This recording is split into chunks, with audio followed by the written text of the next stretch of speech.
What ski resort gave me my first taste of Japanese powder offers views of distant volcanic peaks, Mount Furano and Mount Tokachi, with their geothermal plumes visible from every lift, and somehow manages to be just as impressive on a bluebird day as it is during a storm? I visited Furano during a March 2024 trip to Hokkaido. As someone who regularly rides Australian resorts and has visited mountains across the US and Europe, I was curious to see how Japan's reputation for powder would actually stack up. After 10 previous trips to Japan for other reasons, I finally made it to the slopes, and chose Furano as my entry point into Japanese skiing.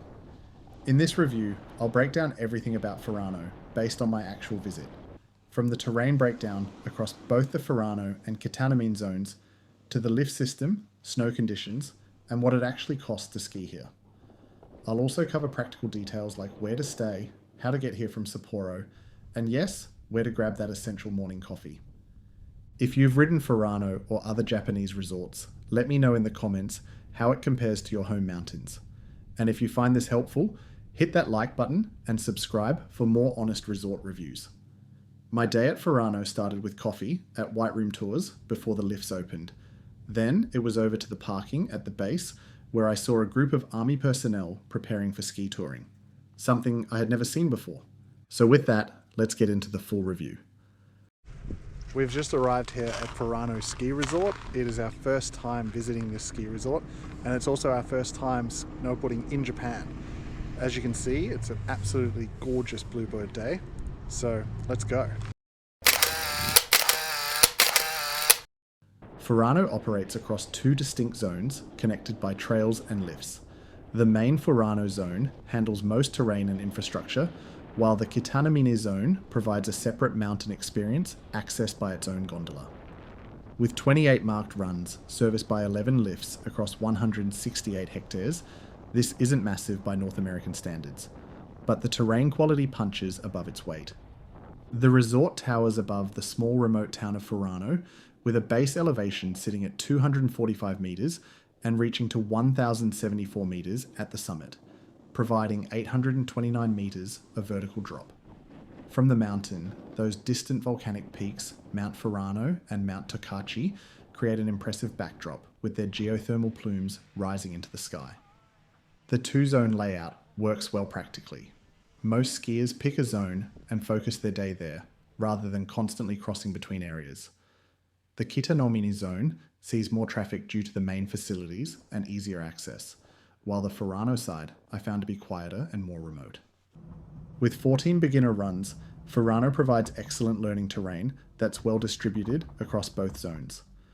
On the Furano side, beginners can experience the full mountain by taking runs from the aerial tram summit all the way to the base, giving newer skiers access to those impressive valley views and the satisfaction of top-to-bottom descents without requiring intermediate skills. The Kitanomine zone offers plenty of lifts and trails, specifically designed for learning and progression. The variety means beginners won't get bored repeating the same few runs, and the terrain provides natural progression from very gentle slopes to slightly more challenging pitches as confidence builds. This extensive beginner terrain makes Furano surprisingly suitable for families or mixed ability groups. Furano's 12 intermediate runs offer exceptional variety and quality. You'll find full summit to base options that provide serious vertical and leg-burning descents, plus long, wide-groomed cruises scattered across both zones. The pitch is perfect for getting to know your edges, consistent enough to build confidence, varied enough to challenge your technique. The K1 run became my personal favourite during the visit, combining excellent intermediate skiing with those incredible views across the valley to Mount Furano and Mount Tokachi. The intermediate terrain flows logically between zones, letting you explore different aspects and find varying snow conditions throughout the day. These runs provide the ideal platform for progression, whether you're building confidence on wider slopes or preparing to tackle advanced terrain. While there are only 6 marked advanced runs, they offer impressive variety in character and challenge. Some runs are long technical descents, others are shorter but intense, and several feature huge mogul fields when conditions allow. K3 stands out as a mogul-packed run that connects with intermediate K1, creating that interesting combination where you can enjoy scenic cruising, then immediately test your bump skiing skills. What really sets Furano's advanced terrain apart is the incredible tree riding in between the marked runs. The spacing of the snow gums creates natural glade skiing opportunities throughout the advanced zones, adding significantly more terrain than the trail count suggests. This tree skiing provides the authentic Japanese powder experience, even when the marked runs are tracked out. Beyond the marked trails, Furano offers 5 gate-accessed expert zones that provide genuinely challenging terrain. However, this is unpatrolled, uncontrolled terrain that's absolutely not for everyone.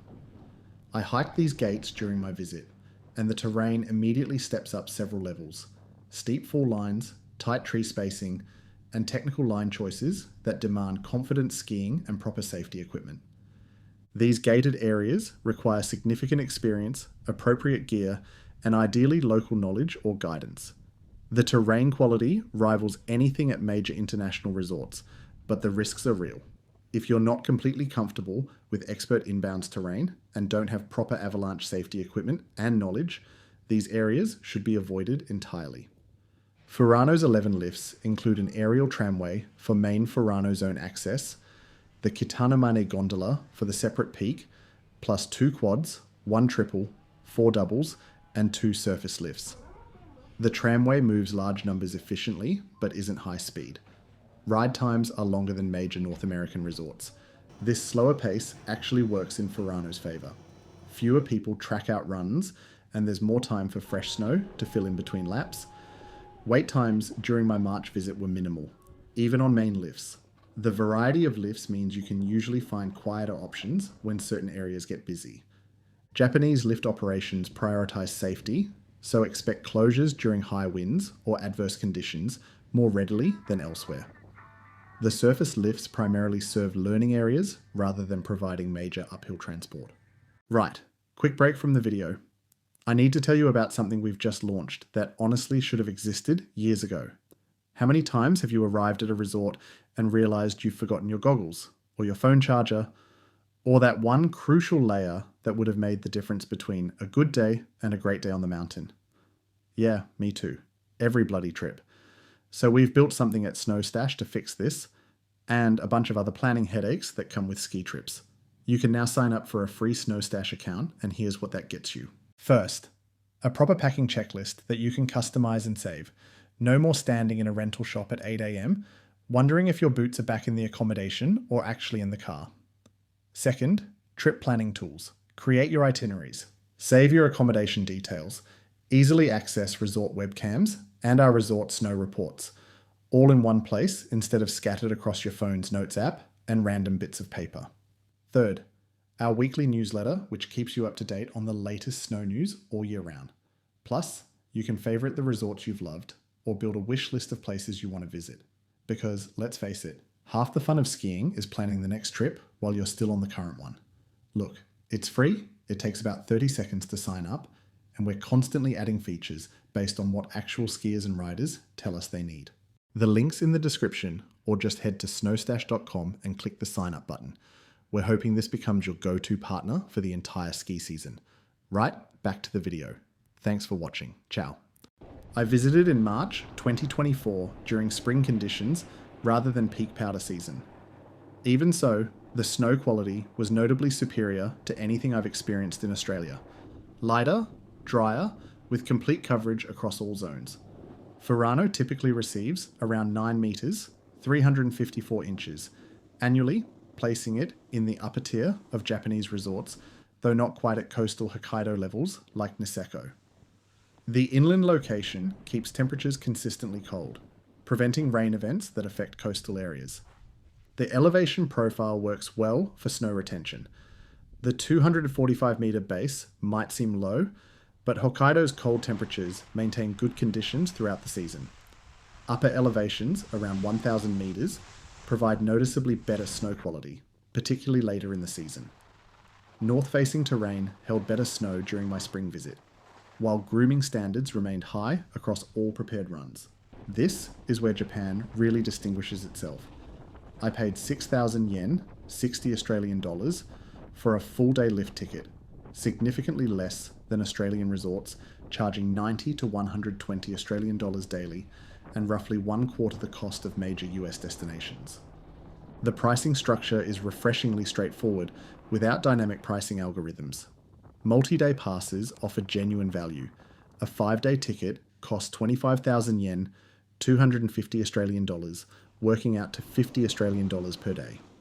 Season passes cost 35,000 yen, 350 Australian dollars, and pay for themselves in 6 days, compared to Australian passes starting around 800 to 1,200 Australian dollars for shorter seasons.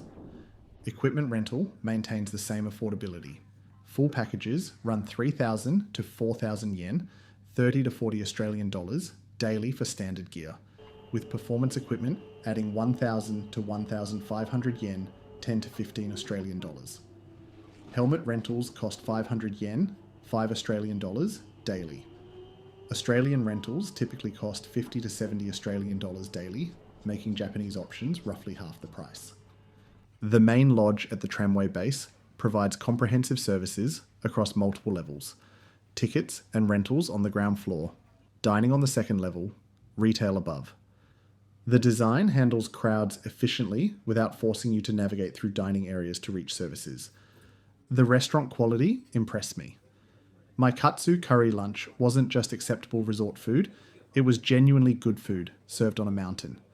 The main dining area offers multiple ramen stations with regional styles, curry variations, rice bowls with local ingredients, plus Western options. Local Hokkaido specialties feature fresh seafood, premium beef, and dairy products that showcase the region's agricultural reputation. Pricing remains reasonable throughout. My katsu curry cost 1,200 yen, 12 Australian dollars, local beer 500 yen, 5 Australian dollars. Facilities maintain high cleanliness standards, with numerous restrooms, effective boot drying areas, and warming huts positioned logically throughout the mountain. The Kitanomine zone has its own dining facility, offering a quieter atmosphere with impressive views. Furano sits 150 kilometers northeast of Sapporo, about 2 hours drive under normal conditions. The route follows major highways: Route 12 south through Iwamizawa, Route 38 east, then Route 237 directly to the resort. Signage includes English at major junctions, and there is mobile reception for the whole journey. Winter driving requires snow tyres, legally mandatory, and carrying chains. Rental companies provide winter-equipped vehicles automatically during ski season. Traffic timing matters. Leaving Sapporo before 6:30 a.m. avoids weekend congestion and gets you there for lift opening. For those visiting for multiple days and staying locally, you won't need to worry, as the resort is less than 10 minutes from the main town. For those flying into New Chitose Airport, the drive takes around 2.5 hours to Furano. Public transport exists, but adds complexity. Trains to Furano Station require transfers and additional transport to the resort. Having your own vehicle provides flexibility for exploring multiple resorts and adjusting to weather conditions. Accommodation ranges from budget options to resort properties. The new Furano Prince Hotel offers ski-in, ski-out access, with rates running 15,000 to 45,000 yen, 150 to 450 Australian dollars per night, depending on room type and season. The property includes onsen facilities, multiple restaurants, and the unique Ningle Terrace shopping complex. Mid-range properties in the resort area typically cost 8,000 to 15,000 yen, 80 to 150 Australian dollars, nightly, and cater specifically to skiers with equipment storage and early breakfast service. Furano Town, 10 minutes away, provides more variety and better value. Business hotels run 6,000 to 15,000 yen, 60 to 150 Australian dollars, while traditional ryokans offer cultural experiences at 12,000 to 25,000 yen, 120 to 250 Australian dollars per person, including meals. I stayed in Sapporo, adding drive time but accessing the city's food scene and nightlife. It's also because I was visiting a number of resorts in Hokkaido and wanted the flexibility of travelling around. This works well for visitors wanting urban experiences alongside skiing, though it requires reliable transport and logistical planning. Furano operates differently than most international ski destinations. Rather than maximizing revenue through premium pricing, the focus centers on providing quality mountain experiences at accessible prices. This creates opportunities for longer stays and relaxed trip pacing without constantly calculating costs. The cultural elements enhance the skiing experience significantly. Japanese attention to detail shows in everything from lift operations to slope maintenance. The resort serves as an excellent introduction to Japanese ski culture, without the overwhelming crowds affecting destinations like Niseko during peak international periods. For Australian skiers, Furano provides a revelation in snow quality and consistency. The light, dry characteristics become immediately apparent, even during spring conditions. This snow quality impacts progression. Techniques need adjustment, but the forgiving nature makes experimentation safer and more enjoyable. The broader Furano region offers hot springs, exceptional dining showcasing Hokkaido ingredients, and cultural attractions beyond skiing. The location provides strategic access to other Hokkaido resorts for those wanting multi-mountain experiences during extended stays. Furano delivered exactly what Japan's skiing reputation promised, even during my spring visit when conditions were past peak powder season. The terrain distribution heavily favors intermediate riders, which suits most skiers perfectly and provides excellent progression opportunities. The pricing remains accessible compared to major international destinations, making extended stays financially viable. The complete experience extends well beyond just the skiing. From morning coffee rituals at White Room tours to watching those distant geothermal plumes from the chairlift, Furano creates a distinct mountain experience that feels authentically Japanese while delivering quality riding. If you're considering Japan for a ski trip, Furano deserves serious consideration. It's not the largest resort you'll find, but the combination of snow quality, terrain variety, reasonable pricing, and unique setting makes it compelling. For Australian skiers used to our conditions, the snow quality alone makes the trip worthwhile. Let me know in the comments if you've experienced Furano or other Japanese resorts, and how they compare to your home mountains. Don't forget to like and subscribe for more honest resort reviews from across Japan and beyond. Thanks for watching. Ciao.